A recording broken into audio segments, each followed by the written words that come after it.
Okay, we're going to try to do problem 6.1 from your book.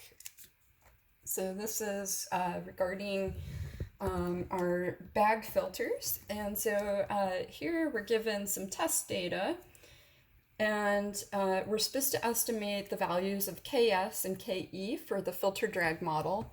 So first of all, we're given the following information. Limestone, dust loading,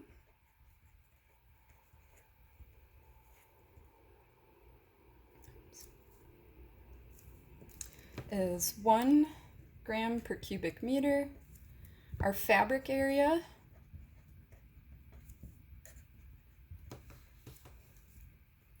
is 1 square meter, and our airflow rate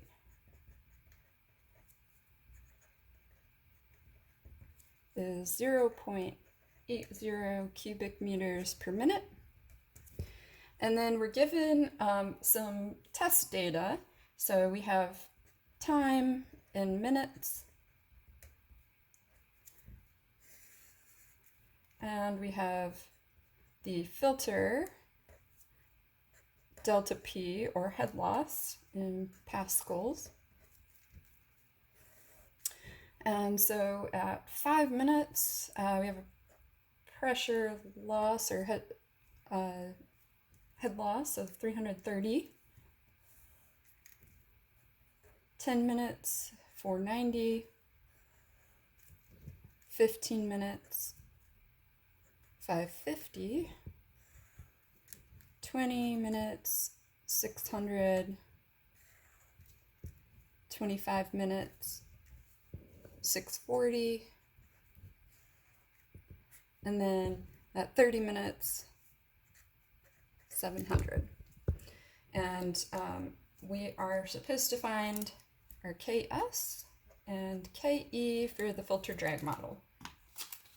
All right, so first of all, our aerial dust loading, which is our W, is equal to L times V times T, as in our equation 6.8. And so if we go and look that up, we find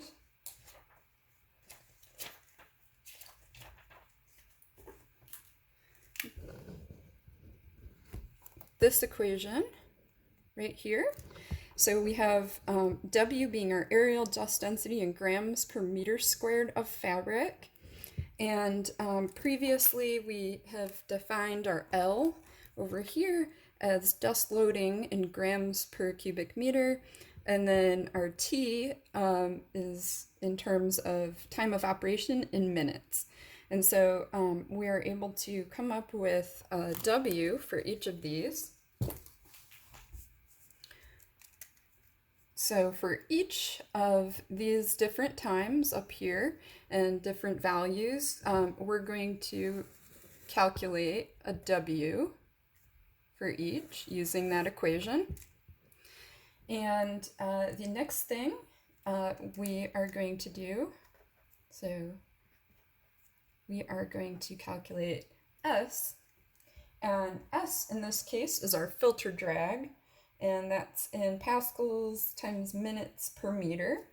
And we have equation 6.7, which gives us this relationship. S is equal to delta P divided by our V. And just to kind of remind you, but V is our superficial filtering velocity in meters per minute. So we have this relationship, but we also have this relationship right here. S is equal to Ke plus Ks times W. So this right here comes from equation 6.7, this right here from equation 6.9. And then we also know our superficial filtering velocity is equal to our total flow divided by our area. And so we're given our fabric area up here and our airflow rate. So we should be able to come up with our V, right? And we have our loading rate, so we have our L. And then each of these gives our time, so we're able to go ahead and plug those in and come up with a W for each of these right here, right? And then what we're going to do is also come up with and calculate our S. So our S will be our delta P, which we're given, divided by our V. And so we come up with a table that looks sort of like this. If this is our time in minutes, I should have left more room above, but we have our filter delta P in pascals, and our W, and then our S. And W is in grams per meter squared, S is in pascals per minute, or Pascal minutes per meter. And when we do this, we should come up with the following. And I'm not going to recopy the filter delta P, it'll be the same as up here, but I will put our values here so that we can make sure we're on the same one.